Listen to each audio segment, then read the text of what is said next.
The presenting sponsor of Moon Tower Soccer is FVF Law. To find out what makes FVF a different kind of injury law firm, you can visit fvf.law.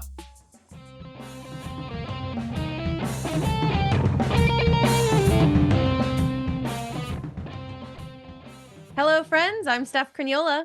And I'm Mike Crugnola. And this week we are back with another SWOONTOWER opponent spotlight.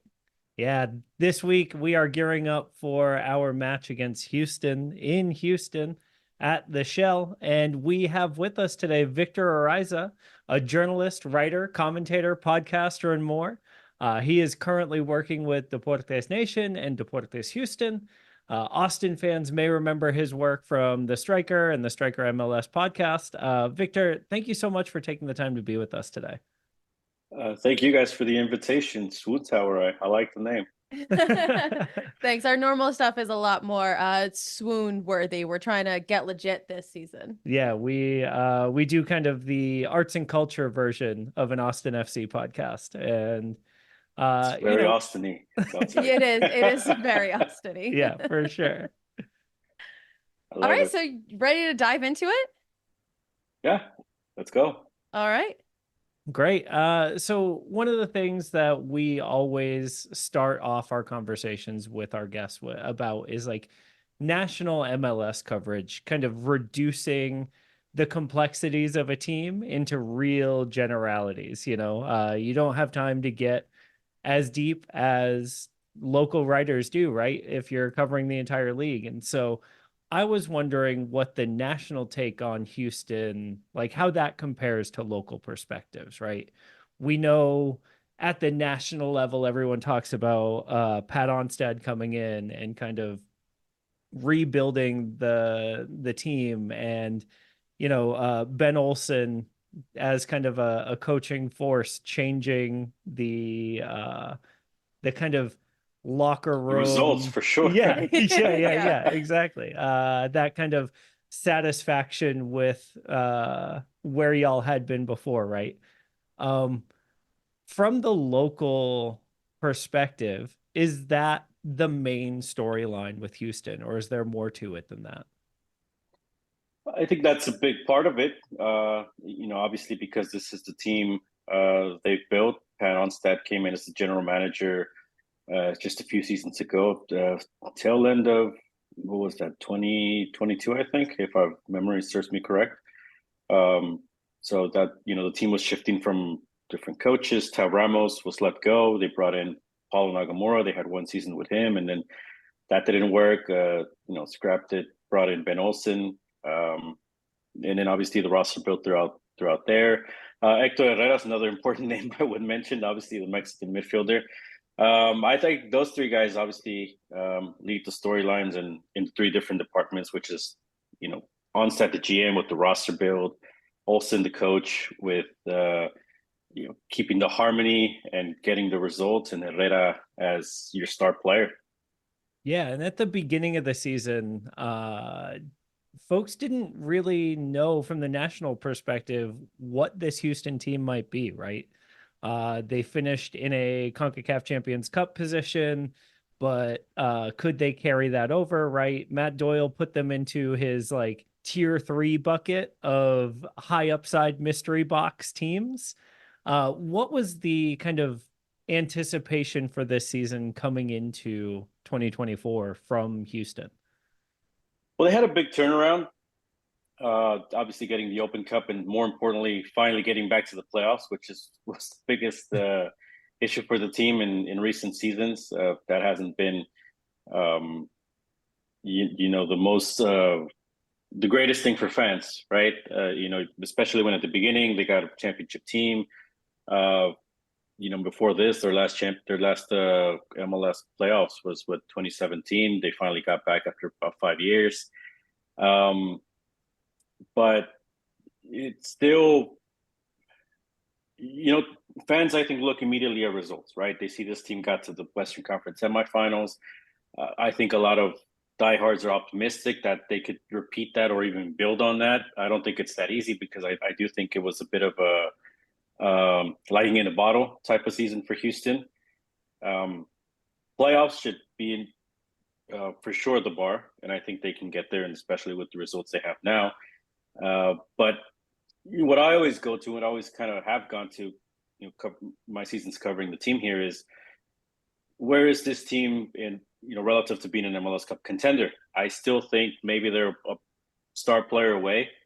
You talked about what's the perspective. I do think one of the things that was missed last year, because Olsen deserves his credit, Onstad deserves his credit, but I don't think people understand how influential Hector Herrera was to the what the team did last year, unifying the team together. I would compare it to what Austin had when they got to the Western Conference semifinals. The way that team was united, right? Whether it had been Urruti or whoever it was that brought the team together within the club, within the team, within the locker room. I think Herrera had such a similar effect on this team, but would that be able to be replicated this year? So keep it short, just playoffs, I think, is the expectation. But I do think, because this team has questions at the score position, it still is up in the air of how far this team could get. I know fans want to say, hey, they can get the same result, go all the way, but I don't know if it's that easy. Well, and I want to kind of piggyback off what you were just saying about that, like locker room unifier, and Herrera's been out this year. So is that something that he just did such a good job bringing this team together into life that legacy has lasted to give y'all a really good streak without him so far? I think he's been around more these last few weeks. I think at the beginning when, he was out with a knee injury,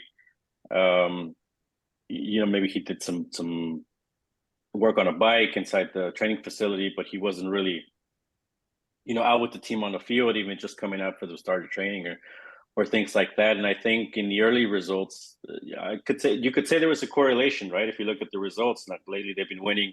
It has sort of been out to training, at least just chatting it up with his teammates. I'll give you an example of how he's rubbed off on the team.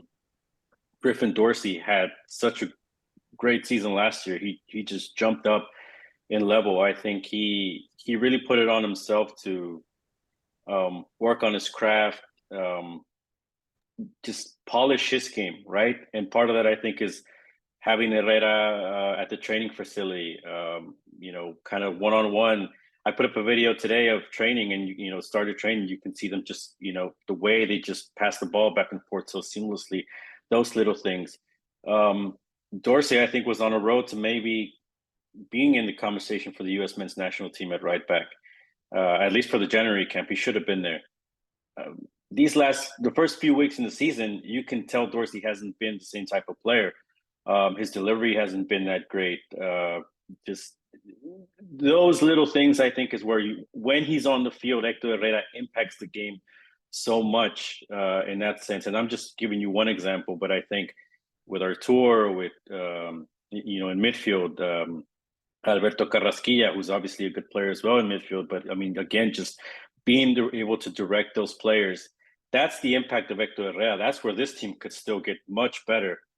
Can he be there the whole season? Can he last? Can he give you that MVP type of season? That to me is the big question with Houston, but that's a big part of who they are. And the rest, I think, you got to give Olsen credit, the way he has managed some of the personalities, or at least sort of, the results help, but, keeping it all in harmony. I mean, I think that's a big part of it, but also not having bad results like it's been in the past. I think it's another thing, that has kept that unity, where you've seen it in Austin. I mean, losing sort of, people get tired of each other, people get anxious, or, losses start creeping in. And that's something that, at least for these few weeks, has helped Houston, that the fact that they're winning. Yeah, you mentioned Coco Carrasquilla, and there was a decently sized rumor that he might move in the wintertime. I know in Austin, I was kind of fingers crossed that would happen, dude is so good. And is it now an inevitability that he's heading out in the summer, or does it seem like he's going to be here the whole season for y'all? I think he'll be here. A lot depends on what he does at Copa America this summer, playing with Panama, because I think that'll be the first time that he plays against better quality opposition. For as much as he was the best player in the Gold Cup was a few seasons ago, I don't know how much stock European scouts take into that, right? Sure, I think that's he's fair. in the group with, if I'm not mistaken, Uruguay. I think that game will help him a lot to get noticed. And if he can't get noticed this summer, then I don't see him moving away from Houston at all, because I don't think he has any takers, or if he does, they're not coming in with the type of offer that the Dynamo want, which is another reason why he hasn't moved. But that's not bad news for Houston. I mean, I think Right. having him here, is certainly good, but I think it all depends on what happens this summer. Yeah, it's great news for y'all. Guy's a baller. It's not so good news for maybe our listenership, but that's all right. Yeah, so moving on to our form question, I gotta say, this is the first one of these we've done that our opponent has a positive winning record in the past couple of weeks. Oh. Every single one we've done this year has been like, well, we've got 17 draws and 1,000 losses. Let's go. Houston looks really good right now. So what is that, for the fan base, for the team, how have you seen them carry that forward? Is it something that on a winning streak they tend to maybe get overconfident, or is it something that really helps push them forward? How have you seen them respond to a win record like this? Well, for the fans, I think it's great, especially the diehards that, again, have for a long time put up with just awful results. Again, the season after season of not making the playoffs. Not only do you finally start to get hot last year, but you also win the Open Cup, so you add a trophy to it. Which, in comparison to the MLS Cup, no, the Open Cup's not the same prestige, right? From a sporting aspect, I know it comes with the CONCACAF Champions Cup spot, right? But I'm saying, even when you compare it FA Cup to Premier League, right? It's not the same achievement, is what I'm trying to say. But for the fans, it's a great trophy to have, right? And to sort of just continue that a little bit here, they started with a couple bumps at the beginning of the year, right? In the first couple of weeks, where it looked like maybe they could start digging themselves into a hole with Herrera being out. They have had some injuries. It's not just Herrera. Sebastian Ferreira also got injured, and this was going to, maybe finally be the year that he comes good as a designated player. He's around. I saw him today at training. He's not training with the team, but he's still recovering. He could be somebody that could put in goals. Certainly had that great goal against Austin from half field a couple of seasons back. Nelson Quinones. Bad one for us. Bad one for us. Young player. He's another guy that's out. And I feel like there was another one I'm missing. Eric Sviatchenko, important piece in defense. I think he's also been struggling. So there have been some injuries there that have hurt Houston, but I mean, they're coming along fine. I will say, because I'm always kind of looking a little deeper in results. The only thing that worries me is the quality of the opponents that they beat, right? Minnesota last week, granted, you had a great game from Steve Clark and Ethan Bartlow, a goal line save. I don't know how much stock you can take from beating Minnesota, but at least they won there for the first time. Beating San Jose, coming back at home, we'll see how good San Jose is. They beat Colorado at their place, but again, it's the Rapids. So, I mean, that's the only thing where it's great to have the 3 points. I don't know if that necessarily means they're going to, beat contenders in the playoffs, but of course they got plenty of months to figure it out still. Yeah, and then the XG numbers too, kind of underlying that point, right? Like you're at 6.3 expected goals and 7.3 expected goals against. So you would expect a kind of more even keeled win-loss record right now than averaging that 1.86 points a game, right? Like maybe maybe they give up chances. I always struggle with those, right? Because I don't know how accurate those are. To me, I go by what I see. It's a good defensive team. Yes. You have to give them that. Yes. the counterpart to that is sometimes I feel they're ultra defensive. They're not, and especially with the players that they have, they're not a team that, you know, is going to generate a lot of goals. I know they, again, some fans might point last year and say, well, they scored 4 on LAFC or something like that. That's, to me, that's an anomaly. Usually when you see this team, they're going to be winning games by a goal, maybe 2. Yeah. And so, and again, it's not like they face a lot of quality attackers now in this league. I don't know. I mean, there might be few and far between. But I think against special players, I mean, that should be the weakness. And, you know, if you got a guy like Drusy, I mean, that should play in your favor. Give him the ball, have him take as many shots. I mean, that's the advice I would give. Yeah, one thing that I thought was surprising, I think, in the current form is like how much more playing with a style it feels like Houston has compared to maybe seasons in the past. And that like that strong midfield has been there for a couple of seasons now, right? But like over this relatively recent hot streak, watching them kind of build that identity as a more defensive but also possession-based team has been super interesting. So I don't know if there's Yeah, well, they've, you know, and I feel like a lot of MLS teams kind of want to accomplish the same thing. Be a possession-based team, play out of the back, you know, even to a fault, right? You saw it in the Champions Cup.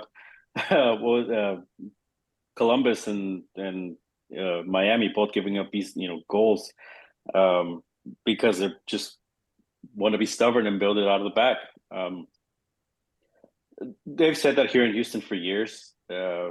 You know, even going back as far to when Wilmer Cabrera was here as coach, he wanted to do that. Didn't have the players for it, had to play counterattack. Tab Ramos wanted to play an attractive style of soccer. In the end, had to compromise and sort of, you know, just play to get results. Olsen, I think it fits his style, and, you know, as he was as a player, to be defensive. Like I said, I think at times maybe ultra defensive, but that's where I think, and granted, they've said Onstad, the GM, and Olsen himself, they wanted to play attractive soccer, but I just think their style is defense. That's where I see Herrera being so much more than, I mean, these are the kinds of things you don't see, right?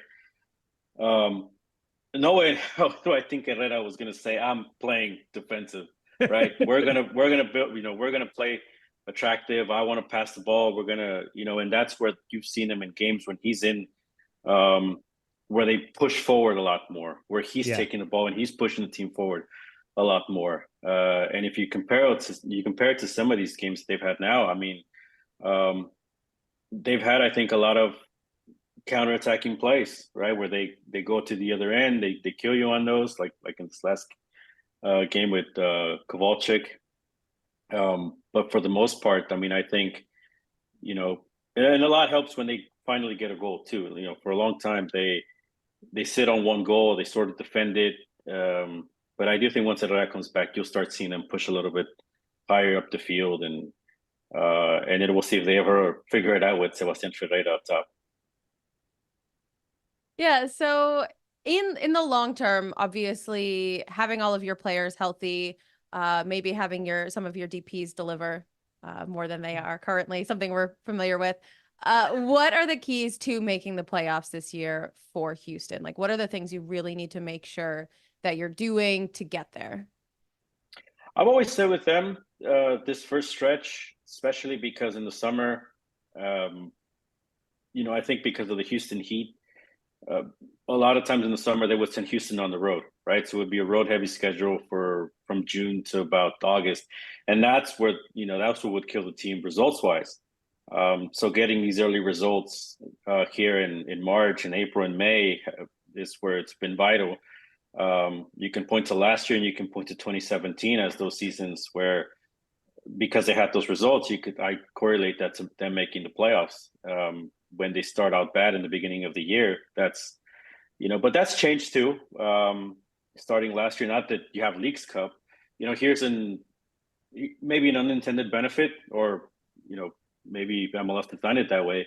But the fact that they get a month off now helps Houston in the sense that they don't got to play as many games away. I mean, they have a break. And if you point to last year, I still go back to, sometimes when I go back to look at, my old articles on the striker, like the last few stories was before the Leagues Cup, right? And Houston was on like this winless streak.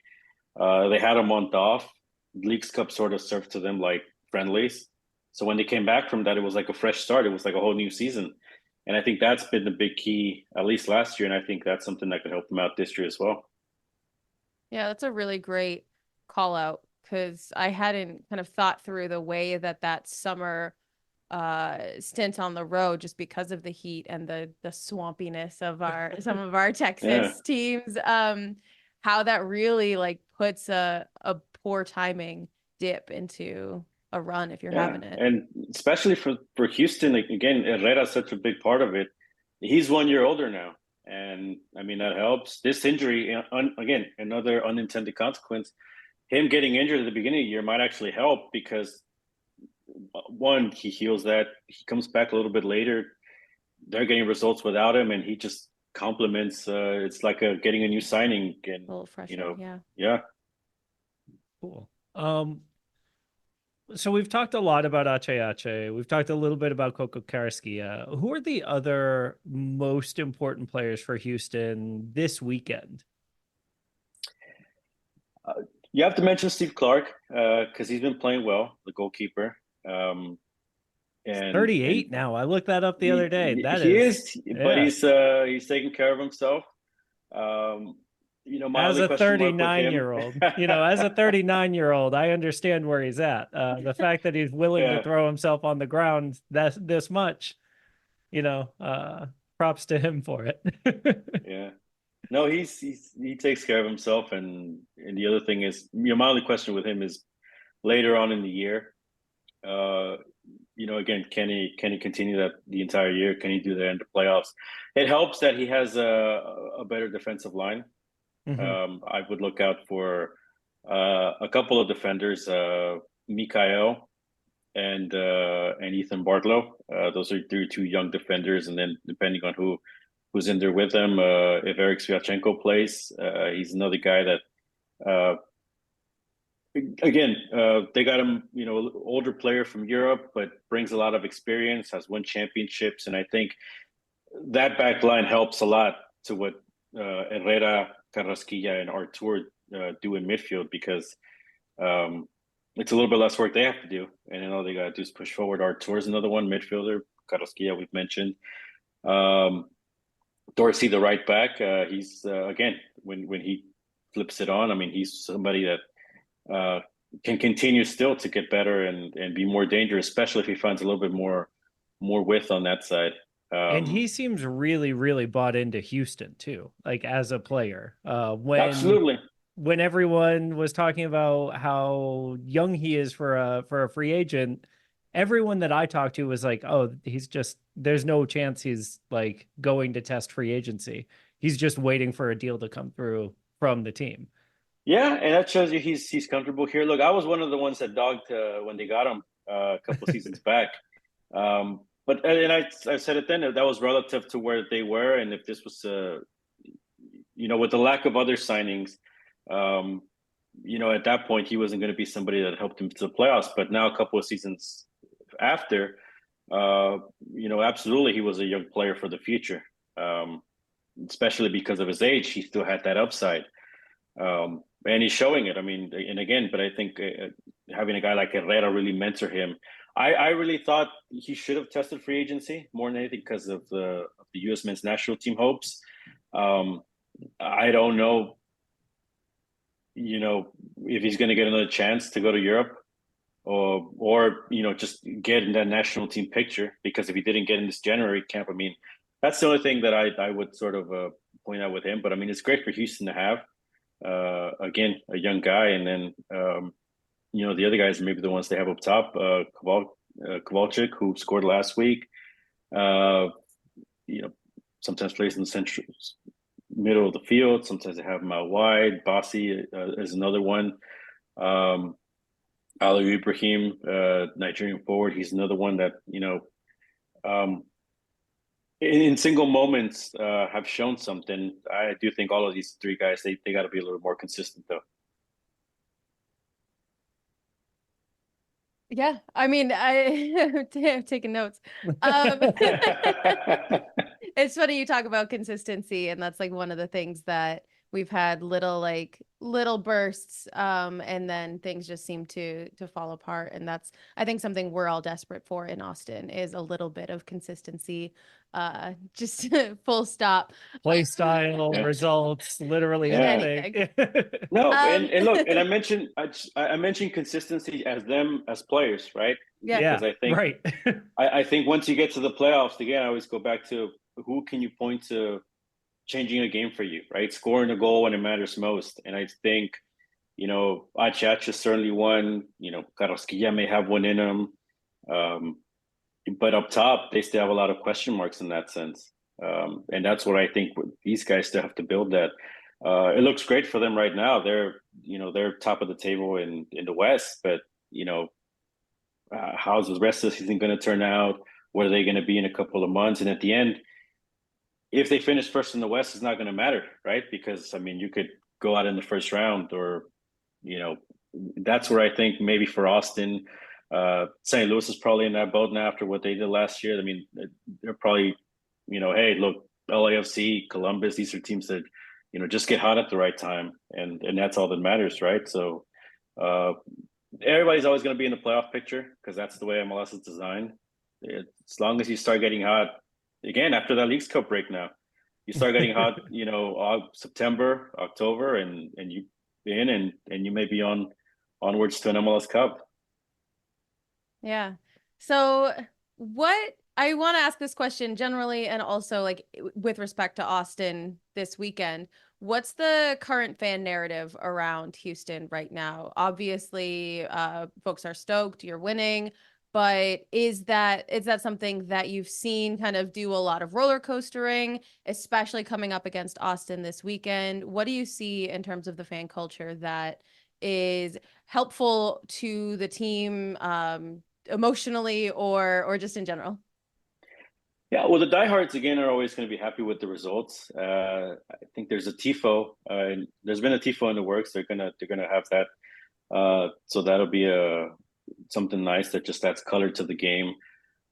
But the knock on Houston, I'm sure you guys have seen it enough, is just attendance. It's not where it needs to be. They're not resonating with the city.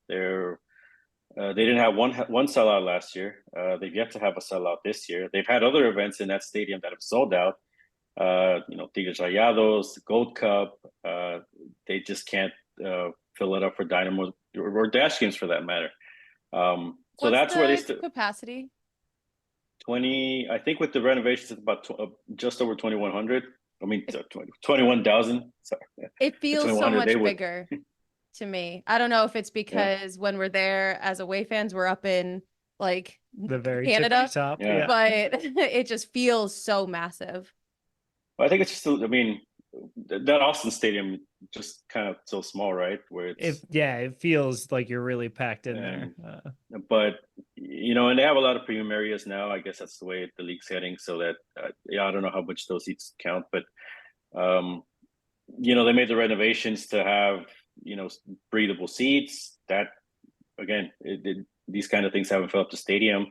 That new design helps with mask a lot of it, right? It's not just orange stadiums and on TV broadcast now. You can kind of it doesn't look Trick as bad. your eyes, yeah. Yeah, but it's still again, the supporter section might be sold out because games like this they'll rally behind it, but they still have ways to go to get people into that stadium and to get word around town.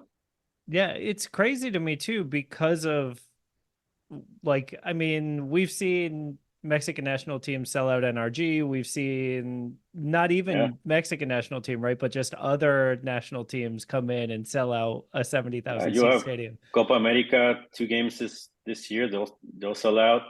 The thing I think is crazy that Tigres is going to be the one. This is going to be their home hub for Leagues Cup, and they're going to play Inter Miami at NRG Stadium. Yeah. And that could have 70,000 people if they fill the place up. So, and the Houston Dynamo are essentially an afterthought in their own town. But that's, and then having again, a player like having a player like Aliyu, who is a Nigerian player, and there is a big Nigerian population in Houston, and like looking through Yeah, Houston's social media, you would think that that would be the sort of thing that they would highlight, but yeah, the marketing isn't there, and it hasn't been there for years, honestly. They had Honduran stars, they had Salvadoran stars. Again, in a city where if the national team comes to town, that place gets packed up, and these players, like Herrera now. If he's out and about in Houston, there's a lot of people that recognize him because of he's with the Mexican national team. Um, but just getting down people to the stadium, having them, giving them a reason to buy a ticket, right? Especially now that they're, at least providing winning results. I mean, they just nothing ever gets built on that, and that's the big frustration I always had with them, right?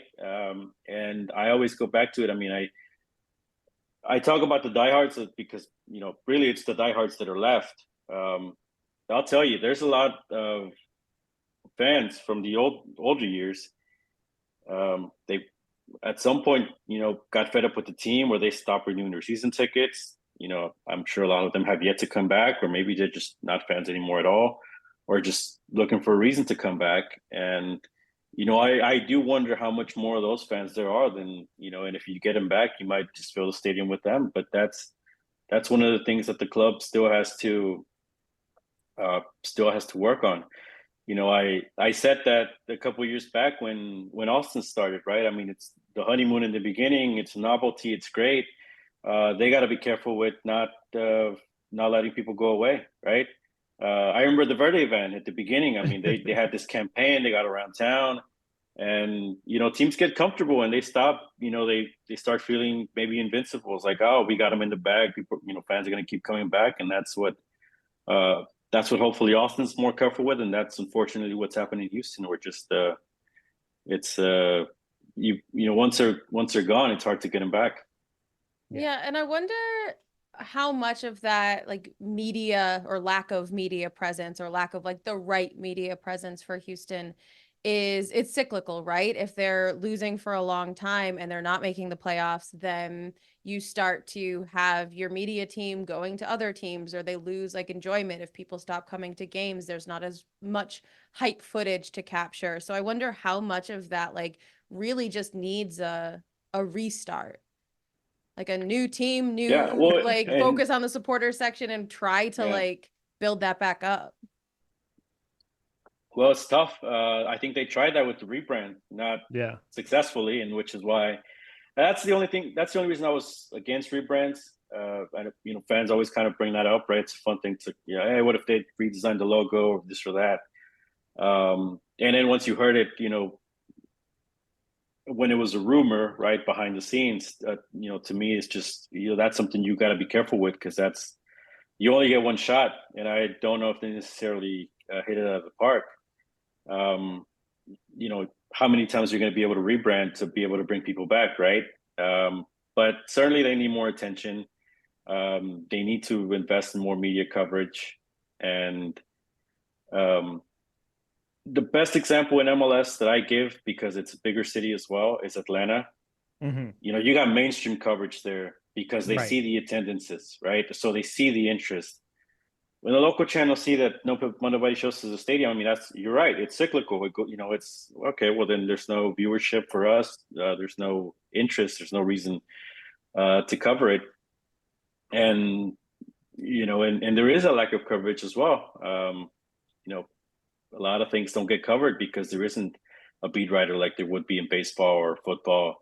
But yeah, that's a bigger conversation. Yeah. I mean, something that we've talked a lot about, just like the local journalism and the amount of good that independent journalism can do for teams, and a little bit of why we're doing this, especially in MLS, and seeing what's happening in places like Cincinnati, right, where the writer had her credentials taken away for doing her job, like.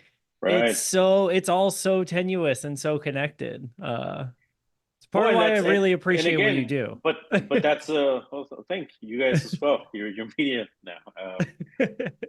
Look, that's why, again, but why does it matter in Cincinnati? Because there's an audience there, right? Because Right. the fan base is there. And I think that's maybe what you miss by not having the interest or fan base in places like Houston and Dallas and Chicago and some of these other markets that have just kind of, gotten lost. Colorado, maybe, right? And that's the difference in places where, in Austin, you still sort of have that buzz. Obviously, Atlanta, the LA teams, nationally, there's nothing, right? That, even the outlets that have, big money to put behind it, ESPN, I'd say The Athletic even. I mean, I know they're the ones that probably do a better job at it, but there's no local constant coverage. There's no analysis on a national level. There's no, just in Mexico, right? For as much as there's a lot of controversy with newspapers and tabloids and all these, on ESPN Deportes, you have an NFL Live type of show, right? Where you got, former coaches and journalists and just debating the entire league as a whole. You don't have anything like that in MLS. It's not, the media is not there yet to where you get that analytical with it. And that's still where it has a ways to go. And it's a long road. Victor, this is a big conversation, I really appreciate hear it. this way. But I have a bigger question. Oh God. All right. What's more important, Copa Tejas or El Capitan? Capitan. Wow. I think so. It's a Houston Dallas thing. Yeah, and is that what is the, I guess, the long term, how does that swing? Does Houston need to win Copa Tejas to recognize it? I think it's nice, but I don't think that again, because Houston, it's never going to matter for Houston until Austin or Dallas starts winning MLS Cups, first and foremost. And then maybe you do Open Cups as tiebreakers. But as long as you have those, Houston's king, right? 2 MLS Cups. You guys at least have less history, less time in the league where it's okay, all right. But Dallas, they've been to this since the beginning and they don't have one. So yeah. I will quibble that Copa Tejas is the most important trophy in all of sporting history. It's the coolest trophy. But I understand. Sign's awesome. Yeah, it's beautiful. It's great to win it. And we've got a match coming up here this weekend that's going to have some impact on it. So fingers crossed for us that it's at least fun. And all three of us, right? We can appreciate a fun match regardless. Victor, thank you so much for taking the time to chat with us today about this weekend and also about the state of sports media. So it's been really cool to get to chat with you. Can you tell people where they can find you? Yeah, deportesnation.com. We got a lot of, mostly video stuff now, but we got a lot of stuff going there. We got the Spanish rights to the Dash, so we got some of those audio calls. I call them audio, not radio. And I do some betting stuff for Gaming Today. You guys want to look at that, MLS odds, that kind of stuff.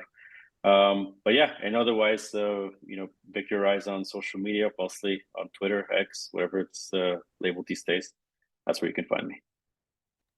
Awesome. Thank you so much. Thank you for your time. Thank you everyone for listening. And I hope we all have fun this weekend.